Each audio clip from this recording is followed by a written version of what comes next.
Welcome to the PODdoctors. I'm Dr. Damien Dauphinee, and I'm here with my partner, Dr. Raafae Hussain.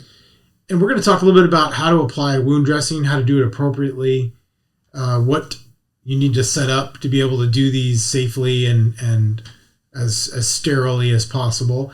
And then Dr. Hussain pulled up some information on some of the typical wounds that we see. We don't want to go too far into that because we've done that on other shows, but we did want to kind of just do a tutorial on, how do you do a dressing change? What do you need to be able to do that? We have a lot of patients that have to do their own dressing changes, be it wounds, ulcers, sores, post-op, trauma, etc. They may not be able to get home health. They may not have family. They may not have, any type of medical experience. There's a lot of different types of wounds out there, but the dressings themselves are fairly similar.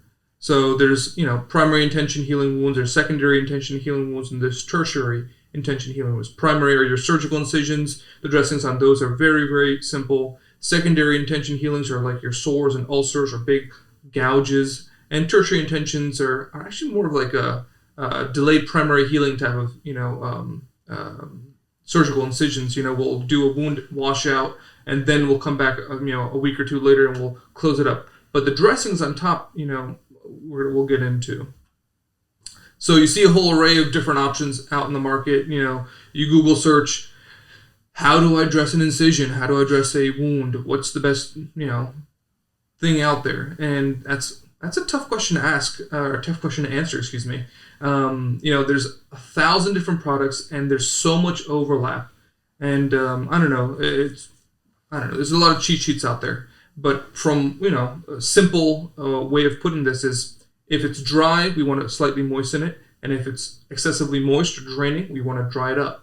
We want to bring it back to that healthy, neutral, balanced, moist wound environment. We don't want it to be soppy. If your skin looks like it's getting macerated, like if you're in the pool for too long and it gets that whitish tinge to it, it's too wet. You want to dry it up. And if it's doing the exact opposite, if it's dry and looks like beef jerky, it's way too dry. We want to moisten it up.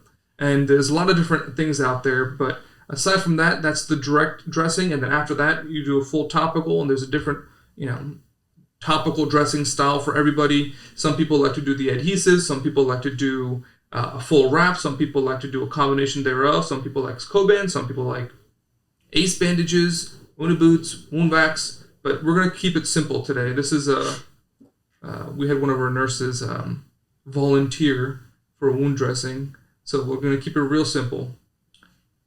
So this is Dr. D's office. We're sitting here with a patient on our chair, and we'll have the wound directly facing us. Obviously, you want good lighting. You want to be able to see what's going on, and we have stand lights in the rooms, etc. Dressing supplies we'll have, off to the side, depending on what type of dressing you're doing. And today it looks like we're using Hydrofera Blue. It looks like it's the classic, and typically you'll soak this, but we're not going to do that on her because she's going to, have a wet dressing on her foot then. You'll trim it to size. Just using, clean scissors. Yeah. Hopefully you could dip them in a little bit of alcohol. That's never a bad idea. Probably not the same scissors that you use to, work in the garage. I mean, let's be reasonable. They're cutting poultry with it and whatnot. And they're pass me some scissors. Like kitchen scissors come in, You do your Korean barbecue. You don't want to use the same scissors you're using on your Korean barbecue. Love Korean barbecue, by the way.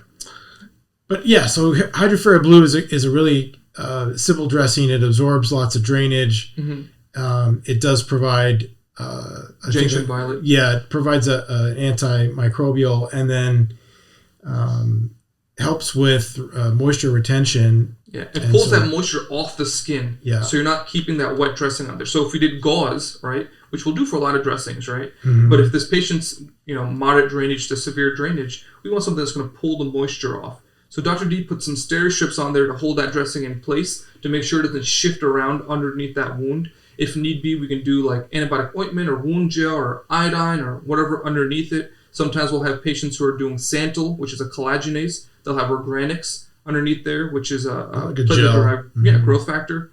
And so just real quick on the technique. So you can see I put the gauze pads over the wound. I've wrapped the forefoot and locked the big toe. And then I've wrapped around the ankle to lock the ankle. And what that's going to prevent, it's going to prevent the dressing from falling off the front of the foot. Oh, yeah. So this thing's going to stay in place, and the patient's not going to have nearly the same amount of trouble keeping it in place or exposing the wound because the dressing fell off. And then Coban is a great overdressing. Yeah. And this is another technique issue where you can see I'm pulling it out to length, and then I'm just laying it on the foot. Yeah, I'm not cranking it. Exactly. There's no reason to crank it. So again, I'm pulling it, I'm holding it with my left hand, I'm extending it out, and then I'm just laying it over the foot. And this stuff's great because it attaches to itself. So usually you put this on, you can kind of mold it a little bit, and it'll allow that dressing to stay in place. So the patient's going to be able to be a little bit more active and not have the dressing. I mean, it seems so simple, right? But what we're really doing is we're applying a elastic type dressing. The first dressing, the cling we used that went around, it's elastic rolled gauze. We've gotten, we've ordered, we've gone through like dozens of different rolled gauze dressings in the past, and we've gotten ones that are not elastic. And when the patients the old timey cling, that stuff thankfully is hard to find now because we don't like that stuff. If the patient swells, you'll get the marks from the dressing going around their foot. So simple, effective. You see Dr. D pulled out any big wrinkles or knots or anything, and the dressing itself is as simple as you. But you saw that I was wearing gloves. Yeah, sterile technique. I set up my little work area. You don't have to have your dog while it's going on. Yeah. You don't have to have a Mayo stand. Don't have your dog, lick the wound in between movements. Oh my God. And I've had patients tell me, and it like makes it cringe to like the deepest core. I thought dogs' mouths are cleaner than humans. Well, I mean, there's no human that should be licking your wound either, let alone a dog. I mean, I don't know how that argument came about, but oh my God. It's not a good argument. You won't win that argument with us. Oh, yeah. It's not a good idea.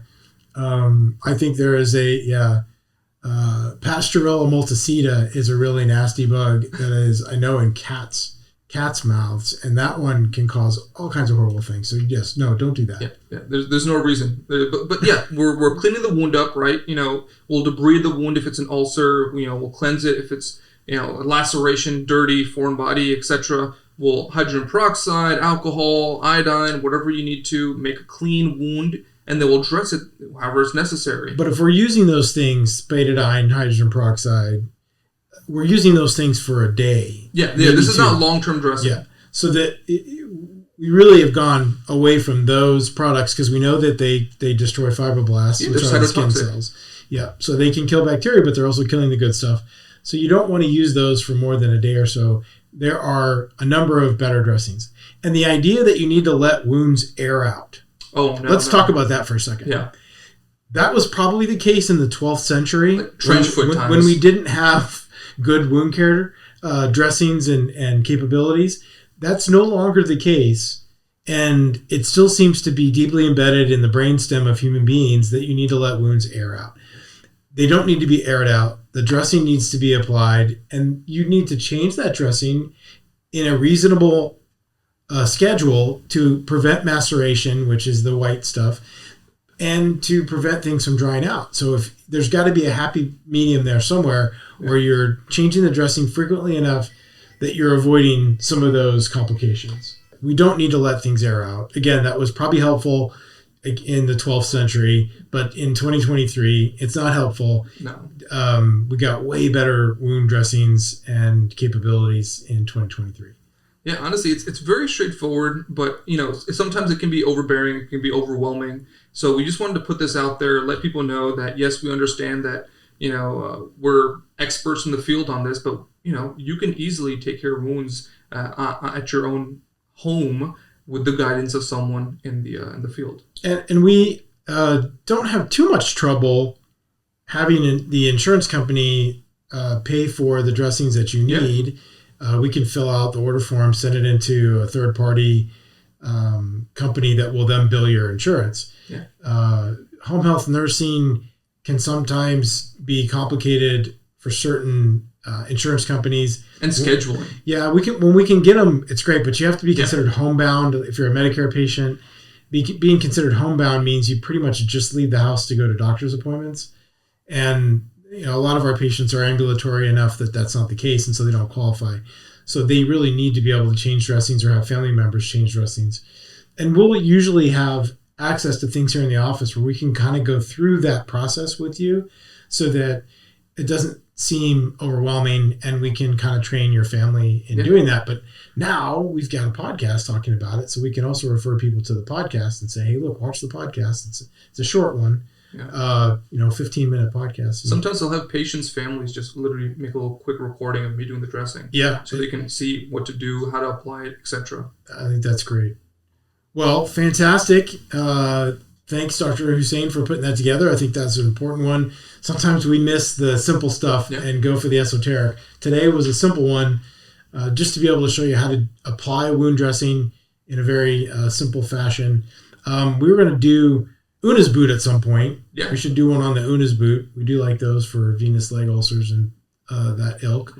So we'll do some others. If you guys have other topics that you want us to do quick little videos on technique-wise, please let us know.